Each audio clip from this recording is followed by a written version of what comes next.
voudra sauver sa vie la perdra, mais celui qui la perdra à cause de moi la sauvera. Voilà, et nous le savons très bien que nous avons perdu la nature de l'humain, quand nous étions dans la mort de Jésus-Christ à la croix, et nous avons été ressuscités avec lui et en lui. Donc en lui avec nous. Donc vous voyez que celle du péché que nous avons déposé en Jésus, nous avons retrouvé l'autre en Christ Jésus. C'est ce qu'il est en train de dire. Donc bien aimé, si nous n'acceptons pas, n'est-ce pas, perdre la nature humaine, c'est-à-dire notre moi, les anciennes habitudes de l'homme livré à lui-même, oui, l'homme livré à lui-même, nous ne pouvons pas retrouver la vie en Christ Jésus.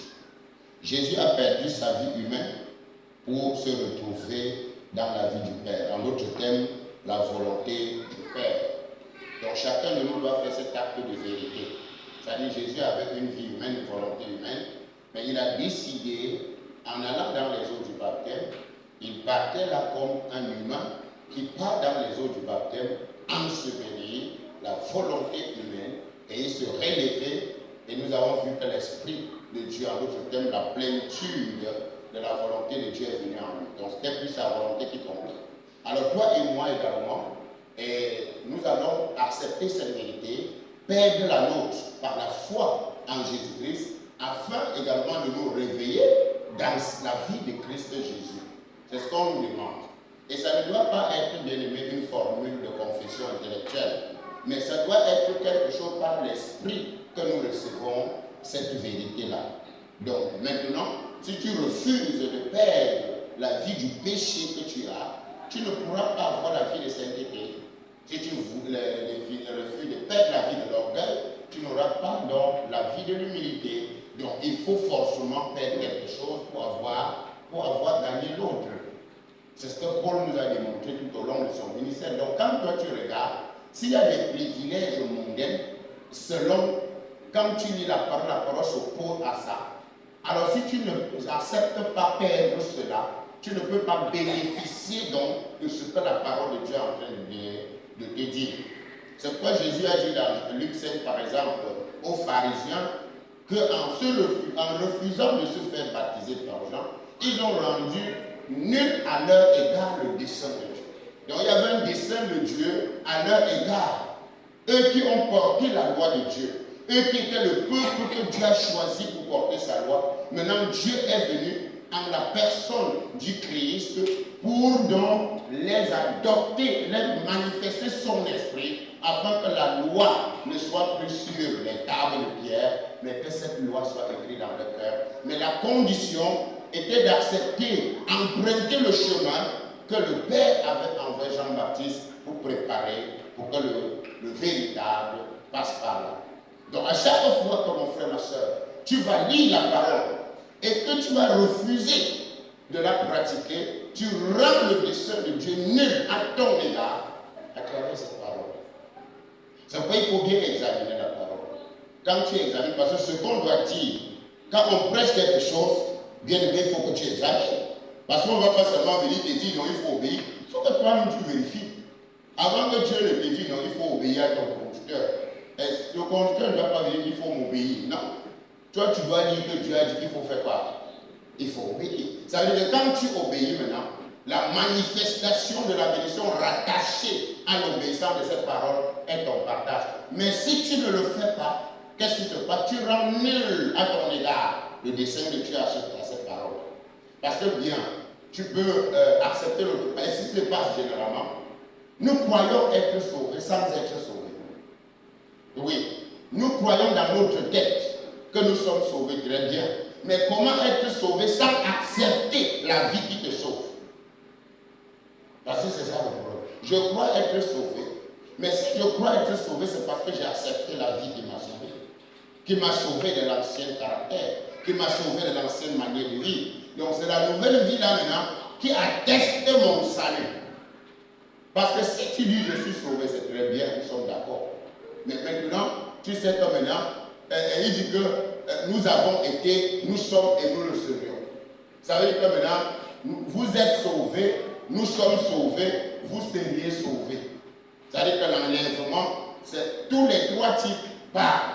Mais maintenant, tu es dans la parole. Jésus dit donc, parce que quand Jésus est sur la terre, il est en train de nous parler des choses après son œuvre qui va arriver. Il dit, celui qui perdra sa vie à cause de moi. C'est-à-dire que toi, qui accepteras que Jésus, tu nies à Jésus pour renoncer à l'homme livré à lui-même, pour renoncer à l'orgueil, pour renoncer aux œuvres de la chair, il dit, tu sauveras maintenant. En d'autres termes, tu recevras une nouvelle qui te sauve de l'ancien. Mais regardez aujourd'hui, c'est bizarre. Beaucoup de nous, on n'est pas d'accord. On n'est pas d'accord. Ça veut dire que tu lis bien la parole, les yeux là, tu mets là, mais je ne suis pas d'accord. On te dit, mais je ne suis pas d'accord, je ne respecte pas ça. Mais c'est ça qui est là. Si tu ne respectes pas, laisse. Il n'y a pas de demi-mesure, bien mes frères et sœurs. Alors, tu dois perdre ta vie humaine pour retrouver, il a perdu sa vie humaine pour retrouver la vie du Père, en d'autres termes, la volonté du Père. Dans le livre de Jean 10, verset 17, il dit, l'ordre que j'ai reçu de mon Père, de donner ma vie et de la reprendre. En d'autres termes, de donner la manière de vivre céleste à la terre et reprendre la manière de vivre de Dieu. Donc si tu ne donnes rien, tu ne recevras rien. Alors chez Dieu, si tu renonces à ceci, si tu abandonnes ceci, il te donne ceci. Donc, meurs en Jésus, c'est-à-dire dans la nature humaine. Jésus, c'est le Dieu dans la chair, mais Christ, c'est la plénitude de la divinité. Donc, quand on parle de Jésus-Christ, on parle du Dieu dans la chair. Mais quand on parle du Christ, on parle de la plénitude de la divinité. Là, il n'y a pas de chair là. Donc, Jésus, c'est l'homme. Cet homme-là, il naîtra un enfant, il aura le nom de Jésus. Voilà, le nom de Jésus n'est pas au ciel. Donc, il a reçu un nom sur la terre. Et c'est par ce nom qui était rattaché au corps que le Père lui avait donné pour faire sa volonté. C'est à partir de ce nom que nous pouvons donc fonctionner également sur la terre, parce que le nom l'a apporté un corps qui a accompli une œuvre merveilleuse. Ce nom a apporté un corps qui a marché selon la volonté du Seigneur. C'est ça que nous devons, pourquoi nous disons au nom de Jésus. Alors, il dit, j'ai le pouvoir de donner et j'ai le pouvoir de la reprendre. C'est l'ordre que j'ai reçu de mon Père. Donc, il a donné la vie humaine et il a repris la vie quoi? Céleste. Donc, quand il est entré dans le monde, et qu'est-ce qu'il dit? Christ entrant dans le monde a voulu sacrifier l'Holocauste, il m'a donné un corps. Le corps a été fait la volonté. Il dit, j'ai donc donné ce corps pour reprendre quoi? Pour reprendre ma vie. Donc, la vie terrestre, la vie dans la chair que tu m'avais donnée, j'ai délivré ça, j'ai donné ça, et je reprends. Maintenant, il reprend également, cette vie est reprise en toute personne qui a placé sa foi en ce Jésus-là. Ça veut dire que quand tu places ta foi en la mort de Jésus, ça veut dire que toi-même, l'humain est parti, c'est la vie de Jésus qui est là. Et la vie de Jésus ne doit pas venir là avec ton corps, non. La vie de Jésus vient avec le corps que Dieu lui a donné. Tu m'as formé un corps. Donc, la vie de Jésus vient en toi avec le corps de la parole. Le corps de la parole. C'est-à-dire que quand tu obéis à la parole, c'est quoi Paul dit, mais vous courez trop, qui vous empêchez de vous arrêter pour obéir à la vérité. Quelle vérité? Tu cours trop, arrête pour obéir à ça. Et plus tu obéis à ça, plus ça te donne un corps que l'esprit va se manifester là-dedans. Plus tu obéis à la parole. Parce que la parole, bien aimé, c'est l'ensemble des parfums, c'est l'ensemble du matériel, n'est-ce pas, qui forme le corps auquel Dieu doit se glorifier là-dedans. Donc les paroles sont comme le matériel adéquat qui construit le temple que Dieu veut se glorifier dedans. Donc à chaque fois que tu obéis à une parole, c'est comme si tu avais déposé quoi? Un parfum sur le temple. Maintenant, si ton obéissance est complète, ça veut dire que le temple de Dieu est parfait et Dieu peut se glorifier. Voilà. Maintenant, donc Jésus a donné pour reprendre. Et personne ne te la ôte. Regardez ce qu'il dit. Personne ne te la ôte. Parce que dans le principe du salut, bien aimé, c'est la volonté, elle est personnelle. Dans le principe de l'obéissance, la vérité est personnelle. Mais le jour où, bien aimé, ça ne devient plus ta volonté. Parce que les gens ne comprennent pas. Le jour où tu as dit que Jésus est Seigneur, non, tu n'as plus une volonté, c'est fini. C'est là où le piège est. C'est là où on vous trompe. Toi, tu as déjà engagé la Seigneur de Jésus. Et toi, on te dit quelque chose à l'église, tu es libre. Libre par où? Tu es encore libre comment? C'est toi qui es venu dire que Jésus est quoi? Il est quoi? Il est. Et toi, il devient Seigneur. Et puis tu as quoi dire? Le temps que tu avais ta volonté, c'est quand tu étais libre à l'égard de la justice, frère. C'est quoi l'apôtre Paul dit dans Romains 6? Je parle à la manière des hommes. Autrefois, quand vous étiez dans ce monde, ne connaissant pas Christ, vous étiez libre à l'égard de la justice. Donc, la parole de Dieu ne vous demandait rien. Il ne vous exigeait rien. Vous étiez libre de marcher comme vous voulez, faire ce qui vous plaît, percer même vos nez, percer même la langue, tatouer même tout ce corps. Lui, il n'avait pas de problème avec vous. Mais quels fruits donc portiez-vous alors? Des fruits dont vous rougissez. Alors, mais maintenant il dit au verset 17 que, comme maintenant si vous avez obéi de cœur à la règle de la doctrine à laquelle vous avez été instruits. Donc, qui a obéi? Qui a obéi de cœur? Toi, à la règle de la doctrine qui t'a été instruit. La règle de la doctrine était quoi? Que maintenant, si toi, n'est-ce pas, tu veux que Jésus-Christ se manifeste en toi par son esprit, la condition c'est quoi? C'est que sache que toi tu ne parlerais plus. Sache que toi tu n'existeras plus. Sache que tu n'auras plus rien à dire. Donc au seul moment où tu as une volonté, c'est le moment où le Saint-Esprit est en train de te convaincre. Il peut te convaincre. Là, ta volonté se joue. Ta volonté est en train de se jouer au moment où le Saint-Esprit te convainc. Parce qu'il dit que le Saint-Esprit nous convaincra du péché, de la justice et du jugement. Donc le moment où l'évangile est venu, la seule doctrine, vous avez été instruit à la règle de la doctrine, au moment où on te présente ça, le jeu, le Saint-Esprit entre en jeu. Il commence à te présenter le produit, n'est-ce pas? Il est un argent de marketing pour capter ton esprit, pour gagner ton âme. Il vient maintenant au marché, il commence à te présenter le produit. Mais là maintenant, tu as encore ta volonté. Il ne te force pas, mais il te convainc, il te convainc, il te convainc. Jusqu'au moment où tu lâches ta volonté et tu acceptes le produit. Tu vas encore dire qu'il y a eu quoi? Donc maintenant, quand le Saint-Esprit te convainc, tu dis bon, j'accepte, je confesse de ma bouche quoi? Jésus est, il met le cachet. Il te sort. Il ne te laisse donc plus le choix. Parce que tu crois que quand Jésus est devenu Seigneur, parce que quand les gens, c'est pour la question, il faut connaître le Dieu que vous parlez là. Parce que le jour que tu as dit Jésus est Seigneur, là, le Saint-Esprit avait scellé. Désormais, ça appartient à Dieu. Tu blagues même. C'est la gauche qui va passer. Parce que désormais, tu es devenu son esclave. Tu n'as pas le temps qui t'était laissé arriver. Toi, tu dis, on dit à la mairie, madame, accepterez-vous prendre ce monsieur pour époux, l'aimer, chérie? Je le veux, tu lèves le doigt. Et quand le monsieur arrive à la maison, il dit qu'il veut ces choses à 3 heures, tu es fatigué. Alors que c'est toi qui as dit, je le veux. Donc tu es à la disposition. Donc maintenant, quand toi-même tu as accepté Christ, tu te mets à la disposition de sa parole. Et le Saint-Esprit est strict là-dedans. Frère, il faut accepter. Il n'y a pas de manipulation après. Tu as accepté. Et voilà ce qu'on est en train de dire. Maintenant, tu acceptes. Il dit que maintenant, il a marqué du Saint-Esprit. Et quand il te marque du Saint-Esprit, il dit que désormais, le Saint-Esprit te conduit. Le Saint-Esprit vient de dire, ton corps là est le temple. Le corps m'appartient. Ton corps est pour le Seigneur, c'est pour le corps. Donc là, tu n'as plus le droit de mettre n'importe quoi. C'est pourquoi nous disons que frère, nous sommes à l'époque, nous sommes encore à la phase éducative. Il y a des phases où tu vas encore passer ici devant la mienne avec des histoires là sur la tête, tu vas rester dehors. Parce que nous t'aurons éduqués et nous sommes là pour apprendre le peuple à respecter Dieu.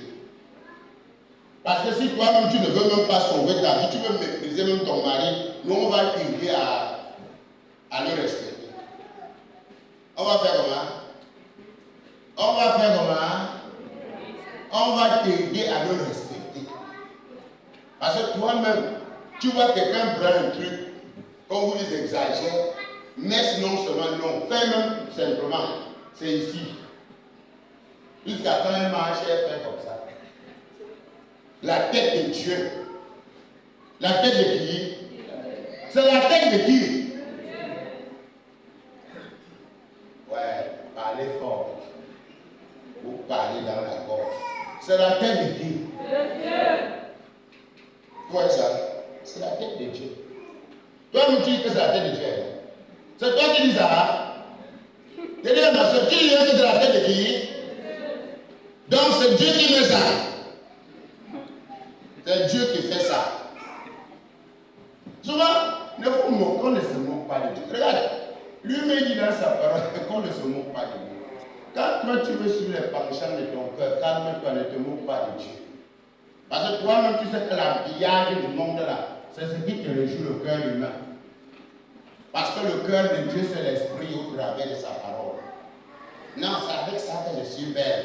Donc parce que Dieu t'avait mal créé. C'est l'autre là que tu vas falsifier, c'est ça qui va montrer que tu es quelque chose. Quand Dieu t'a créé naturellement. Amen. C'est la tête de Dieu. C'est la face aussi de qui? C'est la face de qui? La bouche de qui?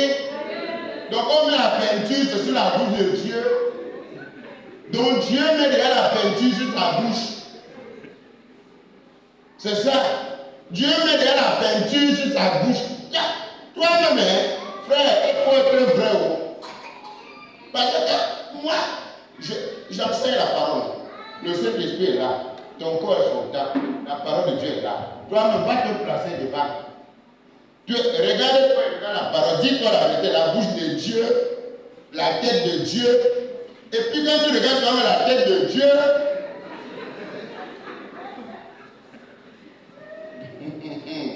c'est ça le problème. La tête de Dieu. Regarde ce que tu as mis sur la tête de Dieu. Et la bouche de Dieu. Parce que tu n'as pour bouche que la bouche de quoi? Quand tu mets la peinture sur la bouche de Dieu, donc Dieu avait mal fait de bien faire une belle bouche comme ça. Tu viens gâter avec la poudre, tu viens revêtir le monde. Vous savez, la parole c'est une épée à double tranchant. Quand ça sort dans le cœur humain n'aime pas ça.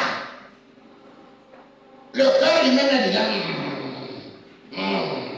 par rapport à quoi? Je vais porter, je ne laisse pas.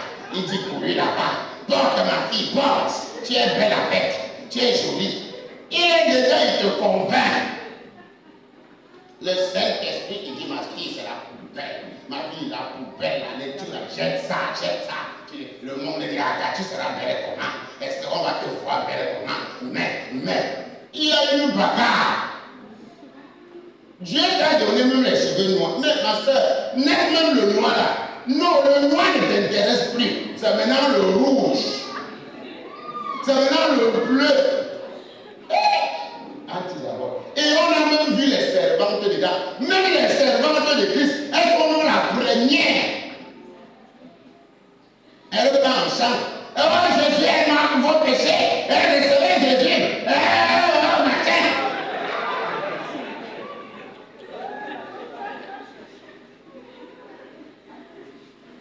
Même la personne que tu lui prêtes tes regards comme ça, elle m'a fait au moins la religion. Elle est dans les mains. Elle est passée à les mains. Elle est passée à l'église évangélique. Elle est passée à l'église protestante. Donc, ce sont les églises traditionnelles. En fait, c'est le foulard, c'est bien coiffé et tout. Là, c'est propre. J'ai fait l'église évangélique. Je connais l'église protestante. Comment les femmes sont propres. Elles sont bâchées et tout. Maintenant, quand elle va te regarder, elle va dire que voilà les femmes qui gagnent dehors. Voilà les sorcières, les voilà, c'est ce que l'on dit chaque jour. Même la parole de Dieu ne dit pas ça. Vous savez, même le monde, les religieux vont vous juger. Eux, ils vont vous juger. C'est comme une soeur est partie en chant ici, là, elle avait ses mains quoi là-bas, arrivée, elle-même vient me dire, eh papa, vraiment, c'était terrible sur le terrain. Je dis quoi? Je suis entré dans une maison, on m'a chassé. On t'a chassé pourquoi? Mais la maman a dit que je suis une prostituée. Elle dit pourquoi? À cause de ma tête. Après, je lui ai dit, toi, regarde ce qu'il y a sur ta tête. C'était comme ça. Il dit, bon, maintenant. Donc, toi-même, regarde comment tu as perdu une maison à cause de la contrefaçon.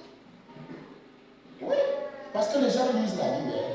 Les gens lisent la Bible et les gens ont été à l'église. J'ai cru, à l'époque, bien aimé, je me rappelle en 2000, j'étais dans le mouvement des jeunes à la CMCI. Avec le professeur Zachary Galifou. Si quelqu'un a fait cette église-là, Là où le péché matin, le péché midi, le péché le soir. C'est-à-dire que là-bas, on ne plaquait pas. C'est-à-dire que la manière, quand tu traversais la porte, donc quand tu prenais une jupe, tu laisses tes muscles dehors.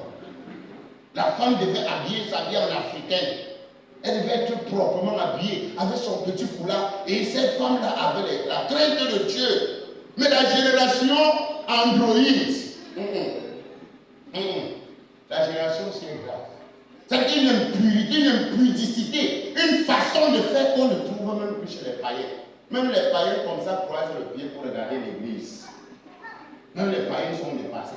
Donc même ceux qui ne viennent pas dans nos là, ils sont dépassés. Parce que nous avons refusé de perdre notre vie en Jésus pour la retrouver dans la manière de vivre la parole de Dieu. L'autre là, frère, personne ne doit te dire, on ne va pas te dire, toi, si tu dis que tu es servant, je vais te donner un défi, va prier. Va dire, Seigneur, donne-moi la fin ici. Cet défi, rends-moi ministre. Parce que vous avez un problème. Quand on vous dit, quand la pensée humaine vient vous combattre, vous allez commencer seulement à dire, on a un marché. Non, calme-toi. Quand tu dis que tu es conduit par le Saint-Esprit, quand tu dis le Saint-Esprit, je connais le Saint-Esprit. Va, ma soeur, reste tranquille dans la prière. Saint-Esprit, parle-moi la paix. Il va te parler. Et il y a même des gens parmi vous. Quand le Saint-Esprit avait déjà parlé. Mais l'ennemi est revenu faire pas. L'ennemi est revenu faire pas. L'ennemi est revenu faire quoi? Il a encore venu parler. Frère, et c'est même terrible. Vous ne voyez pas que cette histoire-là vous prend l'argent pour rien. Tu as une fille passe papa à 50 000. C'est beaucoup d'argent. Alors que tu as les cheveux naturels, tu veux que qui te voit. Alors que ton choco croque est à côté. Ton mari est là là. Tu vas encore mettre ça pour qu'il te voit. Si ton mari, il peut même te faire avec les petits trucs sur la tête que tu fais, non. Tu veux seulement ajouter quoi sur ça? Ton mari t'aime même là comme ça, même si tu n'as pas de cheveux, il est d'accord. Mais toi, tu veux quand même aller dépenser l'argent pour faire autre chose. Parce que tu veux t'habiller du monde pour être belle. Là, c'est pour être laide. Amen. Donc, bien aimé, Jésus-Christ a accepté perdre sa volonté pour faire la volonté du Père. Nous également, par la foi en lui, nous devons accepter, bien aimé, perdre ou laisser cette vieille habitude pour accepter Christ et apprendre sa vie. Comme Ephésiens 4, 20 dit, ce n'est pas ainsi que vous avez appris Christ. Si du moins vous l'avez entendu, si conformément à la vérité qui est en lui, sans lui que vous avez été instruit à vous dépouiller du vieil homme. Voilà, il faut qu'on se dépouille. Vous voyez, pourquoi est-ce qu'on parle du dépouillement? Parce que le vieil homme humain était habillé du monde. C'est le monde qui l'habillait. Et maintenant, Jésus nous dit donc, ce n'est pas ainsi, peuple, que vous avez appris Christ. Et si vous l'avez entendu conformément à la vérité qui est en Jésus, c'est en lui que vous avez appris à vous dépouiller du vieil homme. Eu égard à votre vie passée qui se corrompt par les convoitises trompeuses, à être renouvelé dans l'esprit de votre intelligence pour revêtir l'homme nouveau créé selon Dieu. Donc il y a un homme nouveau qui est créé selon Dieu dans une justice et une sainteté que produit la vérité. Et la vérité, c'est la parole. Sanctifie-le par ta vérité, car ta parole est la vérité. Donc ça veut dire, ma soeur, tu dois t'habiller de la parole. Quand tu regardes la Bible, tu lis, tu n'as même pas besoin de venir qu'on parle à l'église. Mais si toi, tu étais quelqu'un qui aimait Dieu, si tu étais quelqu'un qui était obéissant à Dieu, si tu étais quelqu'un qui mettait la parole de Dieu en pratique, tu aurais même découvert certaines choses. Avant même d'arriver à l'église, Dieu t'aurait déjà parlé que mon enfant, tu dois être renouvelé dans l'esprit intelligent, tu dois revêtir l'homme nouveau qui est créé selon Dieu dans une justice, une sainteté. Tu dois te dépouiller de la vieille façon de t'habiller que tu avais autrefois. Tu dois te dépouiller. Voilà pourquoi vous verrez beaucoup de gens viennent aller dans les temps de feu. Et ils vont se poser la question, Jésus va dire, je ne t'ai jamais connu. Mais Seigneur, je n'ai pas prophétisé en ton nom, et puis quoi? J'ai prêché, et puis quoi? J'ai même fait les miracles, et puis quoi? Seigneur, j'ai même donné tout. Et puis quoi? Il dit, tu n'avais pas l'amour. L'amour consiste à garder mes commandements. Je ne t'avais pas dit ce que ma parole disait. Et je ne t'ai pas dit que c'est avec cette parole que je vais te juger. Que si tu rejettes celui qui te parle, c'est pas même lui qui va te juger. Non, c'est ma parole qui sort de sa bouche. C'est elle qui va te juger.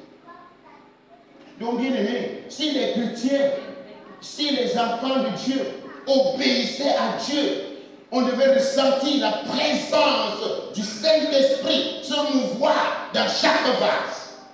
Mais comme les enfants de Dieu aujourd'hui se conforment au siècle présent, les modes du jour, ne vous laissez pas couler dans le monde de tout le monde.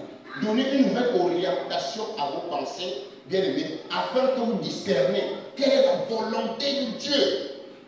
Nous avons quand même cru à Dieu. Nous n'avons pas cru à un homme, c'est Dieu.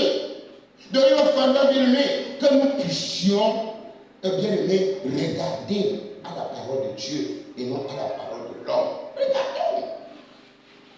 Pourquoi ne faire que regarder ce qui nous plaît au lieu de regarder à la parole que nous avons acceptée?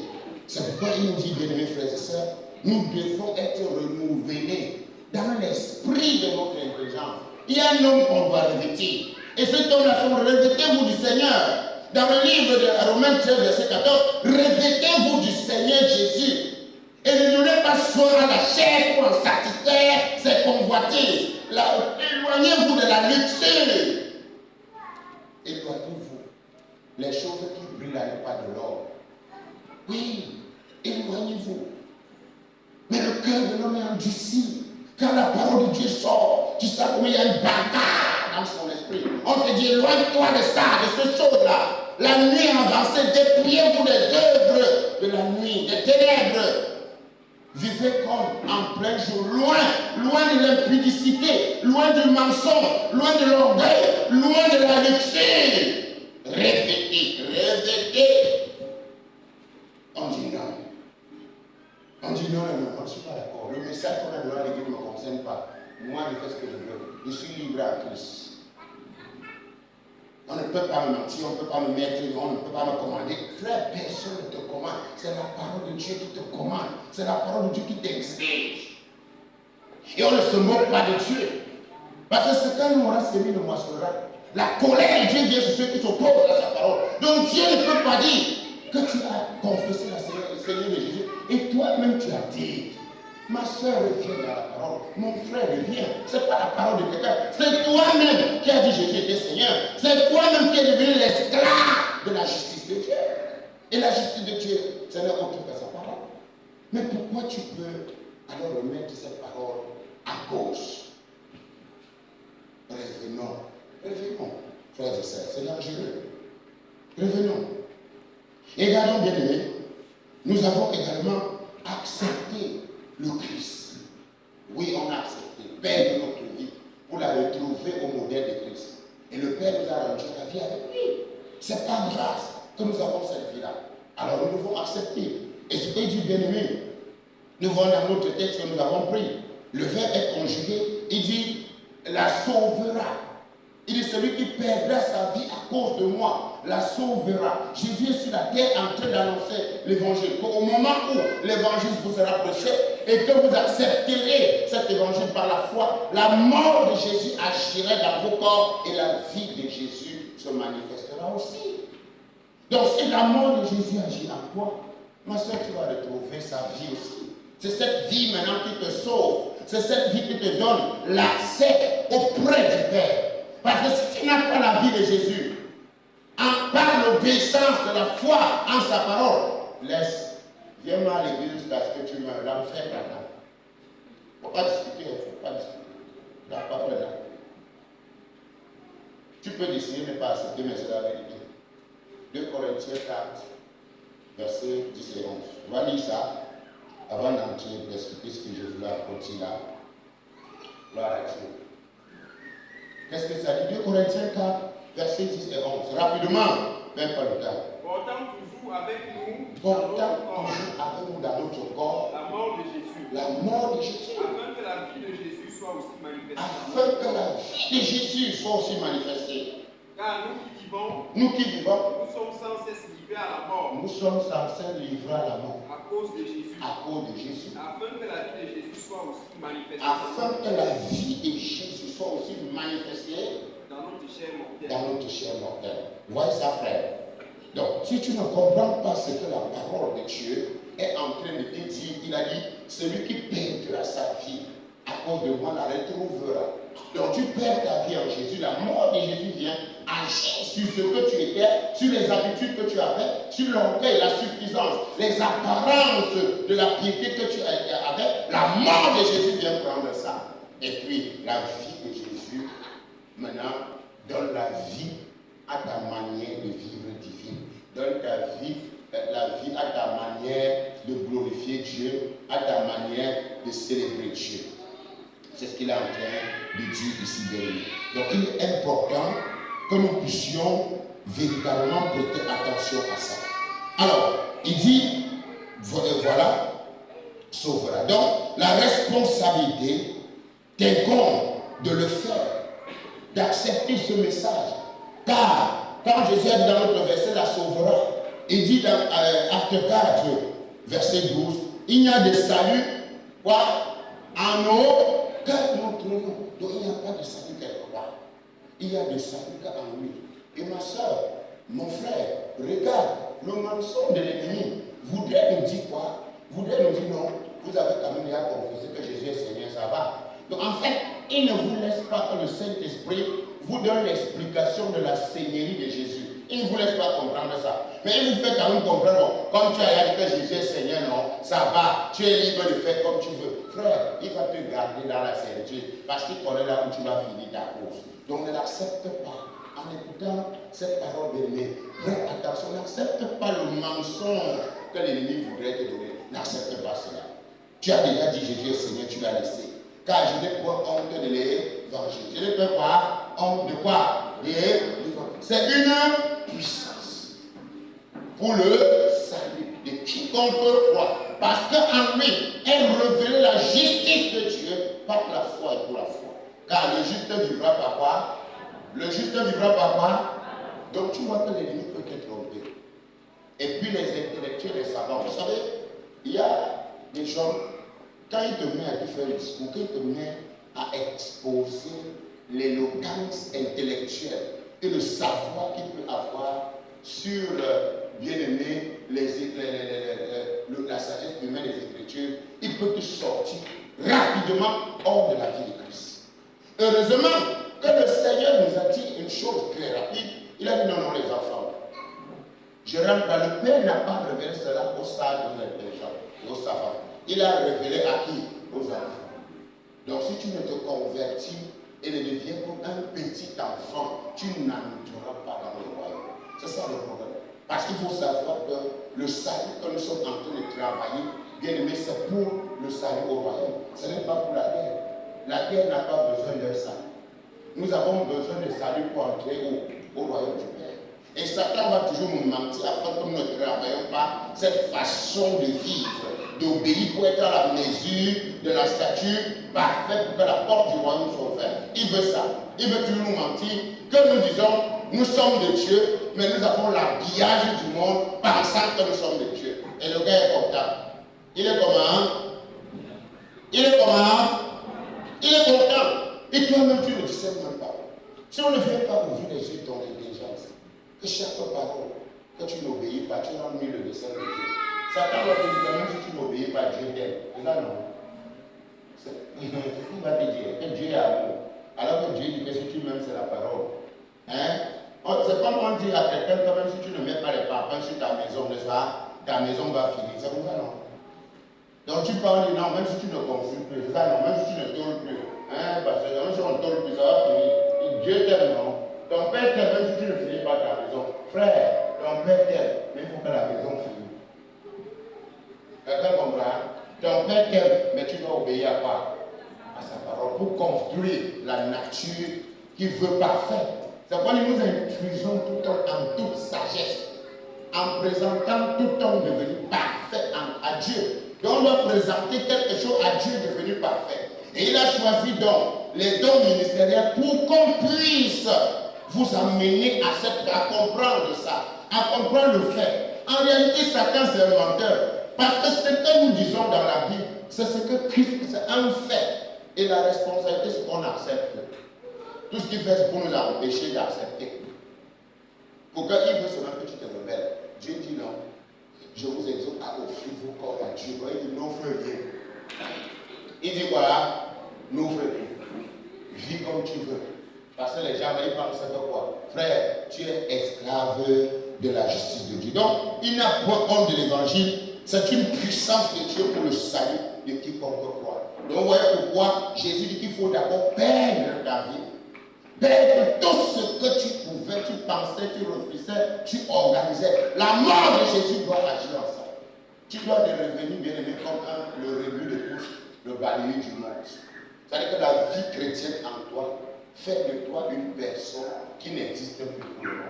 Ça fait de toi une personne qu'on va taper le caillou, insulter, dire tout, mais c'est la nature de Dieu qui va s'exprimer. Quand tu as quelqu'un vraiment, les gens m'ont trop fait, les gens là ont fait à qui? À toi. C'est à toi qu'on a fait. Voilà. Donc, bien aimé, nous disons donc, tant que bien aimé, Jésus, la mort de Jésus n'agit pas en toi. Oh, bien aimé frères et sœurs, sa vie ne peut pas également agir. Tout ce que Jésus a dit pendant son séjour sur la terre, dans la chair, nous interpelle maintenant. Tout ce qu'il a dit pendant qu'il était sur la terre nous interpelle. Et on ne doit pas blaguer avec ce qu'il a dit. Ça nous interpelle maintenant. Soit tu acceptes perdre ta vie ou encore ta volonté pour accepter sa vie et faire sa volonté, ou tu laisses. Il n'y a pas de demi-mesure. Il n'y a pas de demi-mesure. Il le dit. Et que servira-t-il à un homme de gagner tout le monde s'il perdait ou s'il se détruisait ou s'il se perdait lui-même? Alors pourquoi? Que servira-t-il à un homme? Salomon nous a dit ça. Quand tu lis Ecclésiaste, tu commences à comprendre. Il dit, j'ai donné mon cœur à tous les plaisirs. C'est-à-dire que j'ai porté les chaînes de moins des milliards sur moi. J'étais revêtu de l'or. Je buvais dans les coupes en or. J'ai donné mon cœur à tout ce que, les penchants de mon cœur. Mais à la fin, Salomon a dit que tout ça est valide. La seule chose qui est plus importante, c'est de croire en Dieu. C'est ce qu'il a dit dans Ecclésiaste 12. Maintenant, pourquoi? Parce que toutes ces choses-là te détruisent. Toutes ces choses te détruisent. Tu vois une fille, une soeur comme ça, elle est à la maison. Parce qu'elle veut seulement s'embellir. Tu voyais autre quand les autres étaient encore les enviés à l'époque. Quand elle n'avait pas encore cru au véritable Christ. Quand elle s'assoit à un salon de coiffure, elle peut laisser au moins 150 000 avant de sortir, n'est-ce pas? Hein? Tu sais combien de personnes meurent de famille? Alors que Dieu t'a mandaté pour te souvenir des pauvres. Oui, pour te souvenir des pauvres. Ne sais-tu pas que les 150 000 là pouvaient se souvenir des pauvres dans un village? Ne sais-tu pas, nous on est là, on part dans les villages. Toi tu prends les 150 000, tu pars te coiffer. Nous on crie chaque jour que mets cet argent à notre disposition, on passe sauver aussi les pauvres des autres villages. Tu dis jamais. Parce que tu veux seulement aller te coiffer, faire tes ongles, habiller ton corps du péché. Et alors tu viens à l'église, tu dis que tu es notre frère, notre soeur, le frère et la soeur de qui? Nous, on n'a pas les soeurs zonguières ou prostituées. Parce que si tu pars te prostituer avec les choses de ce monde, ne viens plus nous appeler tes soeurs. Parce que nous, on va faire maintenant la part des choses. Et ça que je vous ai dit, ne faites pas les apparences, s'il vous plaît. Parce que l'apparence, c'est quoi ce que tu vas voir une soeur venir à l'église parce qu'on a dit qu'elle prend un foulard, elle attache sa tête. Si tu attaches ta tête dans l'apparence, sans que c'est le cœur qui rend l'extérieur comme tu es là, ça ne te sert à rien. Ça ne te sert à rien. Donc tu dois savoir que l'obéissance de la parole vient de l'aumône de l'intérieur et l'extérieur est pur parce que l'intérieur est propre. Mais si on te dit c'est impur là, toi tu prends un foulard, tu t'attaches ça, parce que non, je ne veux pas qu'on me prenne les problèmes à l'église. Frère, tu n'as encore rien compris. Tu n'as encore rien compris. C'est pourquoi nous avons vu les masseurs qui sont dans les églises catholiques avec les robes, les foulards et tout, mais elles sont les femmes des prêtres, des évêques et tout le reste. Oui, donc il n'y a pas de mensonge dans la parole de Dieu. Tu ne dois pas venir faire quelque chose sans l'amour. On ne voit pas. Vous voyez ça? Vous voyez une soeur met quelque chose, un gros foulard, personne n'a dit. Mais quand elle passe, elle ne salue plus sa soeur, elle ne salue plus son frère. Mais c'est la sorcellerie que tu es en train de faire. Tu fais quelle marque de sorcellerie là? Tu vois, une soeur m'a dit un jour, toujours.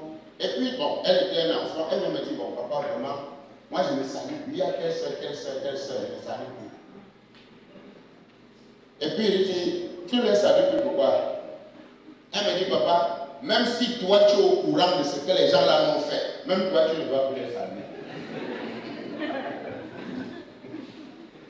J'ai regardé la soeur là comme ça, donc, elle cite les frères qu'elle ne salue plus. Et elle dit que si je suis au courant de ce que les soeurs là, les frères là ont fait, moi-même, je ne dois plus les saluer. J'ai dit, maman. Et elle m'a dit, jusqu'à ce point, j'ai dit, mais explique-moi donc ce que les gars là t'ont fait. Quand elle s'est même mise à m'expliquer, j'ai commencé à lire. Je lui ai dit, maman, va, je lui ai donné un seul verset. 2 Corinthiens 5, 16. Je lui ai dit, va lire ça. Va lire. Quand tu vas finir de lire, elle est revenue le lendemain. Elle m'a encore dit que mais papa, j'ai déjà lu, mais je ne comprends pas. Je lui ai dit, continue jusqu'au verset 19 et tu reviens. Hein? Quand elle est revenue, elle me dit, bon, commençons donc à lire. Si nous avons connu Christ selon la chair, nous ne le connaissons plus. Pourquoi toi tu veux connaître ta soeur selon ses bêtises? Parce que si tu veux connaître ton frère selon les bêtises du frère, c'est que tu n'es pas une nouvelle comment? Créature. Et c'est justement ça la révélation de l'Écriture. Parce que la révélation de l'Écriture dit que si j'ai connu Christ selon la chair, je ne le connais plus de cette manière. Si je suis en Christ, je suis une nouvelle créature. Les choses anciennes et toutes choses sont devenues comment? Nouvelles. Et il nous explique, frère, et tout cela vient de Dieu, qui nous a réconciliés avec lui-même par le Christ. Et il a mis en nous le ministère de quoi? De la réconciliation. Et le verset que tu dois comprendre dedans quand tu as perdu et devenu la vie, Dieu était en Christ. Pourquoi il était? Dieu l'est aujourd'hui. Répondant à ma question, je passe au. Dieu était en Christ. Dieu est où aujourd'hui? Quand il était en Christ, il a fait comment? Dieu était en Christ réconciliant le monde avec lui-même en imputant aux hommes quoi? Leurs offenses. Et il a mis en nous la parole de la réconciliation. Et toi tu viens me dire ma soeur, donc moi-même si j'entends ça, je ne veux pas les pardonner. Comment Dieu n'a pas imputé aux hommes leurs offenses? Et moi, je vis par l'esprit et j'impute l'offense. Non, c'est impossible. Donc c'est-à-dire que ne vis pas la vie chrétienne d'apparence. C'est pourquoi Jésus a dit quelque chose. Parce que les gens ont dit non, vraiment, un temps, les gens ont parti à la mission, on ne fait plus les miracles. Frère, le miracle n'est pas synonyme de la vie de Christ. Tu peux faire les miracles manipulés. Jésus dit le vrai miracle c'est un cœur repentant. Le vrai miracle c'est un cœur où Christ règne dedans. Le vrai miracle c'est un corps qui est le corps de Dieu où le Saint-Esprit habite. C'est le vrai miracle. Parce que Jésus vous dira mon nom, je ne vous connais pas. Frère, je vous dis toujours que Jésus est le ressuscité là. Il a la porte pour ouvrir. Fais attention. Tu pourras faire ton théâtre là, tu as dit je ne te connais pas, ouvrir, dire retire-toi de moi. Retire-toi de moi. Parce qu'il dit bien qu'il est la porte. Donc on peut au Père par lui. Maintenant, s'il a donné ses paroles, tu aurais méprisé mes paroles. Car je t'avais dit que quoi? Si quelqu'un, ceux qui avaient cru en moi, si vous demeurez dans ma parole, vous êtes comment? Mes disciples. Donc je veux accueillir mes disciples qui ont demeuré en moi et que mes paroles demeurent en moi. C'est tout, hein? Toi, tu vas pleurer. Maintenant, toi, et cela, je dis à la soeur de maman, tu n'es même pas encore né de nouveau. Je ne veux pas dire que tu n'es pas né de l'esprit. Elle n'est pas encore née de quoi? De nouveau. Parce qu'on est d'abord de quoi? Avant de naître de quoi?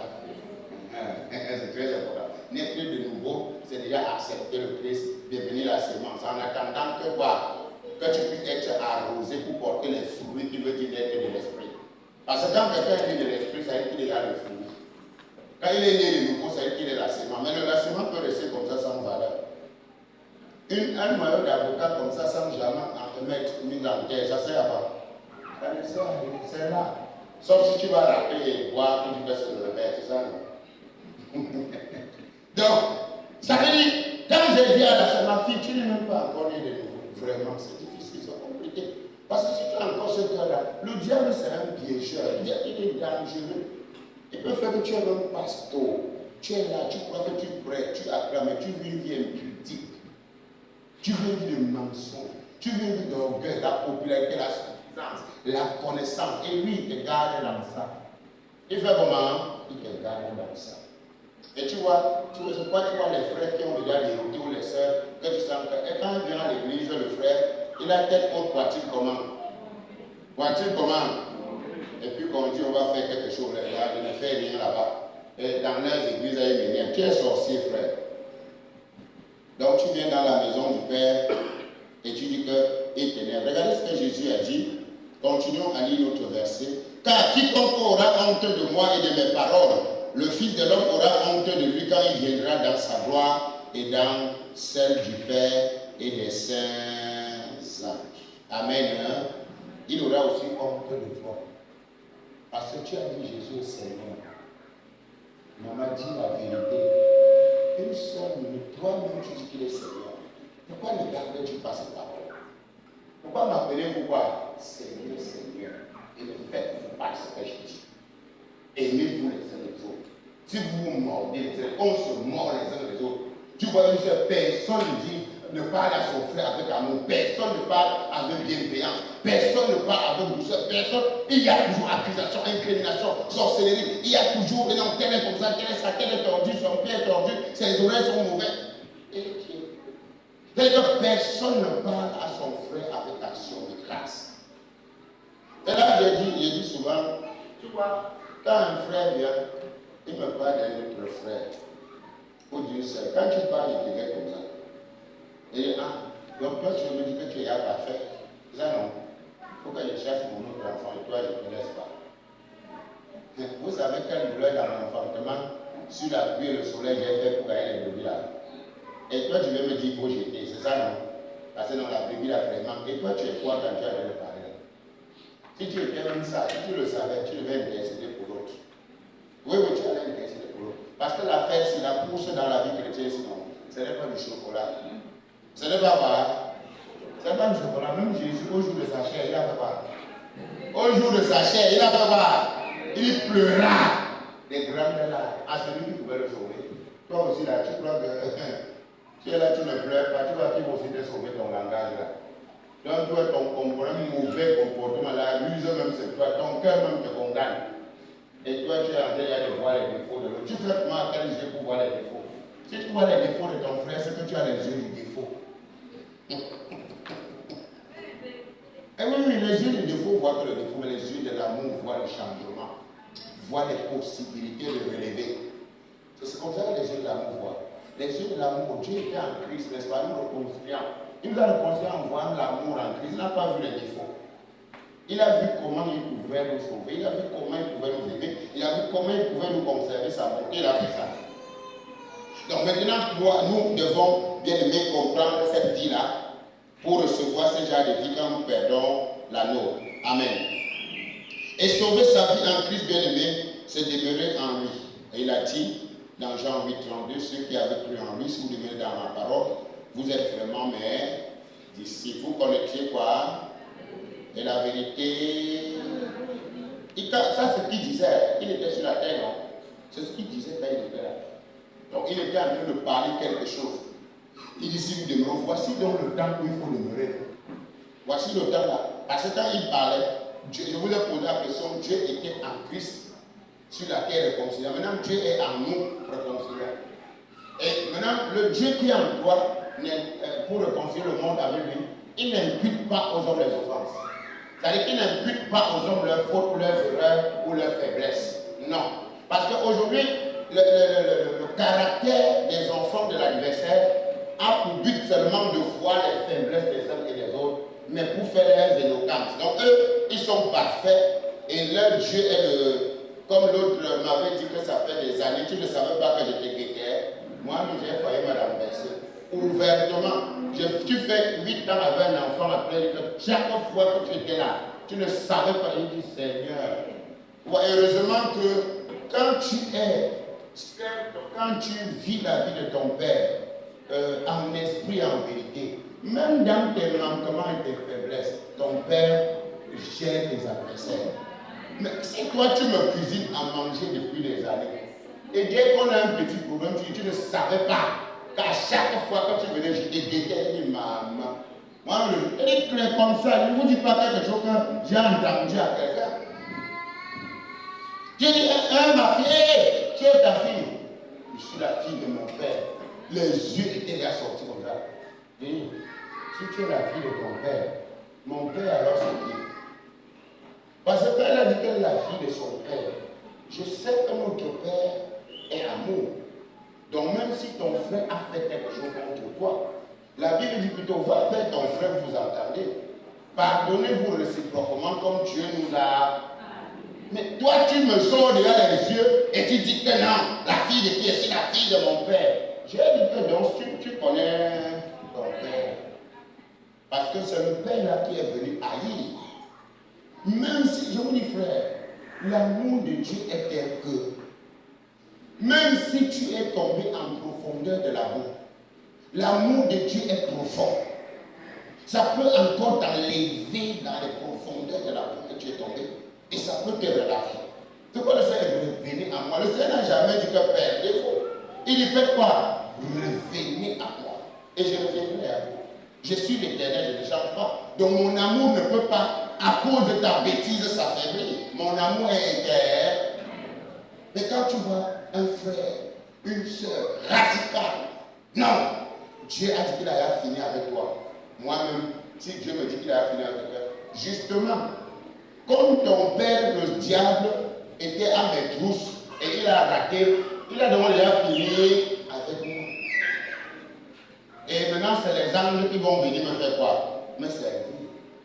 Parce que comme j'ai résisté en mettant l'amour de mon Dieu, en t'aimant dans l'amour de mon Dieu, et ton Dieu voulait me finir, comme ton Dieu a tenté, il a achevé toutes ses cartes, c'est normal qu'il ait fini avec moi.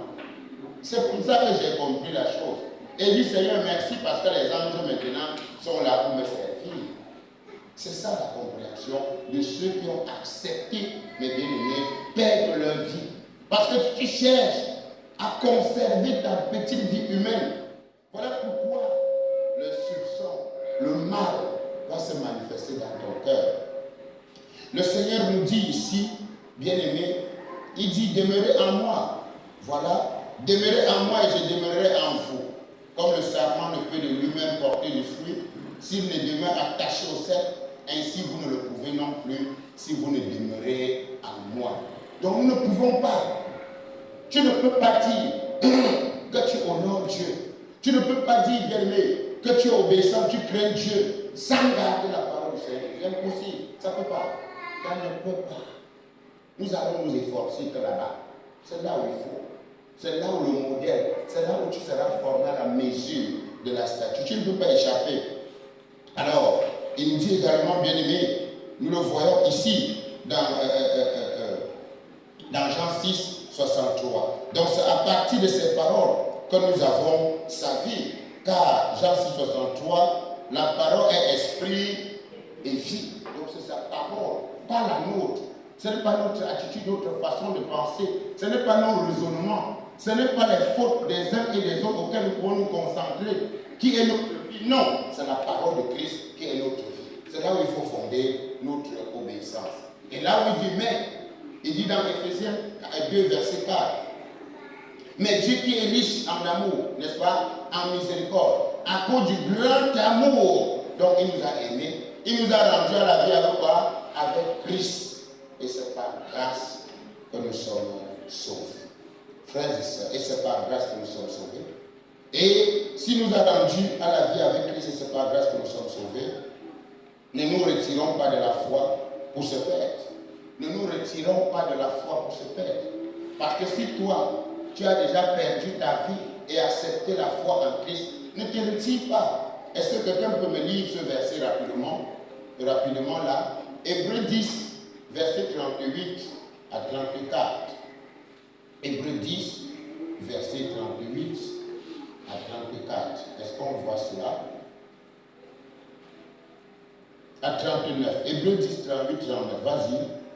Et mon juste Et mon juste vivra vivra par la foi. par la foi. Mais s'il se retire, Mais s'il se retire, mon âme ne prend point plaisir en lui. mon âme ne prend point plaisir en lui. Nous ne sommes pas de ceux qui se retirent. Nous ne sommes pas de ceux qui se retirent pour se perdre. Mais de ceux qui ont la foi pour sauver leurs âmes. De ceux qui ont la foi pour sauver les hommes. Donc, ouais, frères et sœurs, on ne se retire pas. On a la foi pour sauver nos âmes. Nous ne sommes pas de la qualité des personnes qui se retirent. Que quelqu'un dit non, moi, tu te retires au moment où tu refuses d'obéir à la parole. Se retirer, c'est quoi? La parole de Dieu te dit ceci. Mais tu te retires de cette parole. C'est pour te perdre. Mais nous ne sommes pas de ceux qui se retirent, mais de ceux qui obéissent à cette parole pour sauver nos âmes. Parce que chaque fois, tu auras le salut de ton âme au prix de ta foi, comme 1 Pierre 1,9 le dit. Vous auriez le salut de vos âmes au prix de votre foi, dans l'obéissance de la parole de Christ. Et en lisant la parole, mon frère, ma soeur, le succès, tu vas être heureux dans ce que tu fais quand tu plonges les regards. Cependant, celui qui est juste à mes yeux, dit Dieu, vivra par la foi. Mais s'il retourne en arrière, je ne prendrai pas plaisir en lui. Vous voyez, c'est la version française courante. S'il retourne en arrière, vous voyez ça? Combien de personnes affirment la Seigneur de Jésus et retournent en arrière? Tu vois quelqu'un et dit Jésus est Seigneur. Et Jésus, si je suis Seigneur, tu vas faire ce que je te dis. Il dit maintenant, tu ne feras pas ceci, renonce à ces actes, ceci. Mais toi, tu dis que Jésus est Seigneur. Après, dans ton mauvais plan, ta ruse toi-même, tu retournes en quoi? En arrière. Tu reconnais ton mauvais comportement que tu avais. Tu retournes sur ça. Oui, ça veut dire que tu t'es retiré de l'obéissance. Nous ne sommes pas de ceux qui retournent en arrière et vont à leur perte. Nous sommes de ceux qui croient et sont sur la voie du salut. Nous sommes de ceux qui croient et sont sur la voie du salut. Et nous le disons bien aimé clairement. Il dit que la foi vient de ce qu'on entend, et ce qu'on entend vient de la parole de Christ. Et l'enseignement de la foi vient de la parole de l'Écriture. L'enseignement de la foi vient de quoi? De la parole de l'Écriture. C'est ça l'enseignement de la foi. Parce que j'entends les gens dire j'ai la révélation. La révélation, c'est la parole de l'Écriture. Donc la plus grande révélation de Dieu, Dieu se révélait, on a mis par écrit. Donc quand tu dis que tu as la révélation, l'enseignement de la foi vient de la parole de l'Écriture. Dans 2 Corinthiens 4, verset 13, il est dit, et comme nous avons le même esprit de foi, dans cette parole de l'Écriture, j'ai cru, c'est pourquoi j'ai parlé. Nous aussi, nous faisons pas, nous croyons. C'est pourquoi on parle.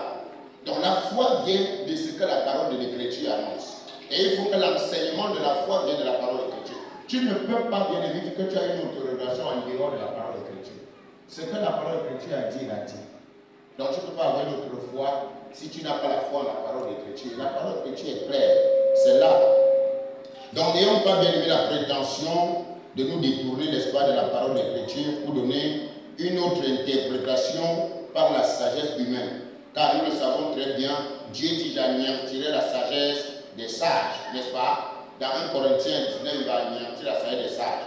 Donc n'est pas la prétention de donner une autre interprétation à la parole de Dieu parce qu'il va anéantir. Alors l'apôtre Paul pourrait dire également dans 1 Corinthiens 2, verset 1, je suis venu vers vous non avec une supériorité de sagesse, non avec une éloquence intellectuelle de la parole. C'est ce qu'il dit dans notre version. Il ne vient pas avec sa sagesse intellectuelle. Il ne vient pas avec la sagesse des Écritures qu'il a lues.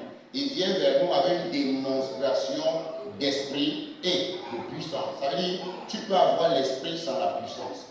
Mais tu ne peux pas avoir la puissance sans l'esprit. Impossible. C'est deux choses. Tu peux avoir l'esprit. Donc, tu peux être une sémence sans avoir le fruit. C'est ce qu'on veut dire. Car la sémence sans le fruit ne te sert à rien. Tu peux bien avoir la parole de Dieu, mais la parole de Dieu n'a pas de l'effet. Parce que l'effet de la parole de Dieu, c'est le fruit que tu dois porter dans ta marche au quotidien. Là, on verra l'effet. Alors, il nous dit bien une démonstration d'esprit de puissance. Car aucune prophétie de l'Écriture, voilà, c'est, je crois, lis-nous rapidement les lecteurs là, donnez-nous la citation de 2 Pierre 1, 20, 21, pour que nous puissions voir ce qui est en train d'être dit là-dedans. Pour qu'on ne se perde pas, bien-aimé, en racontant des petites histoires. Parce que quand on va te dire ton corps, le temps de Dieu, le corps est pour le Seigneur, c'est pour le corps, tu vas vouloir donner une inter. Tu vas vouloir faire comment? Comme tu as trop la révélation. Non, ça ne voulait pas dire ça. Il y a une révélation cachée. Rien n'est caché. C'est écrit. Quand on te dit si tu confesses les tabous, tu confesses, mais l'autre écriture, il y a une révélation cachée. Rien n'est caché. Parce que si on te dit mets le foulard, tu dis il y a une révélation cachée. Amen. Allons-y. 2 Pierre 1, verset 20 et 21. Qu'est-ce que ça dit? Sachant tout d'abord Vous-même.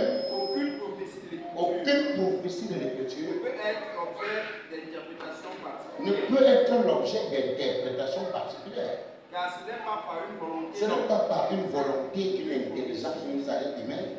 Qu'une prophétie n'a jamais été apportée. Qu'une prophétie n'a jamais été apportée. Mais c'est poussé par le Saint-Esprit. Poussé par le Saint-Esprit. Que les hommes ont parlé de la part de Dieu. Les hommes ont mis là-bas écrit de la part de Dieu. Donc Dieu ne peut pas écrire quelque chose pour toi que tu obéis. Toi tu viens chercher la révélation, c'est ça. Tu viens dire non, il me faut la révélation. Non, mon frère. Et vous allez voir, il va nous dire quelque chose qu'il est l'éternel, il ne change pas, n'est-ce pas? Il est et il est. Toute écriture, dans 2 Timothée 3, 16, toute écriture est inspirée de Dieu. Est-ce qu'on a dit là, toute parole? On dit toute parole là-bas? Non, toute écriture. Parce que c'est l'écriture qui enseigne la parole. C'est l'écriture qui nous révèle la personne. Ce n'est pas la personne, c'est l'écriture qui te dit qui est la personne. Donc ça informe exactement de qui est la personne. Toute écriture est inspirée de Dieu et utile. Il faut bien comprendre, c'est utile. Donc ainsi parle l'Éternel. Ce peuple qui suit les penchants de leur cœur, ce que Jérémie dit, c'est la parole de l'Éternel. L'écriture là, il dit ça. Que mon peuple là, vous suivez les penchants de vos cœurs, un peuple rebelle. Je vais vous corriger. Repentez-vous. Changez, retournez à ma parole. Vivez plutôt ma parole. Ne vivez pas vos penchants de cœur que vous êtes là-dedans. Alors, toute écriture spirituelle est utile pour enseigner, pour convaincre, pour instruire dans la justice, afin que celui-là qui porte l'enseignement soit propre à tout enseignement. C'est ça qui est en train d'être. Maintenant, il faut éprouver tout esprit. Pourquoi on ne doit pas ajouter foi à tout esprit? On n'ajoute pas foi à tout esprit parce que si quelqu'un va à l'encontre de l'écriture, on ne met pas la foi. Pour éprouver la foi, ce n'est pas l'écriture que tu éprouves. Donc, bien aimé, n'allons pas au-delà de ce qui est écrit. Jésus-Christ est le même hier, aujourd'hui et éternellement. Amen. Il est l'éternel et il ne change pas. Donc, bien aimé, nous avons fini déjà pour aujourd'hui.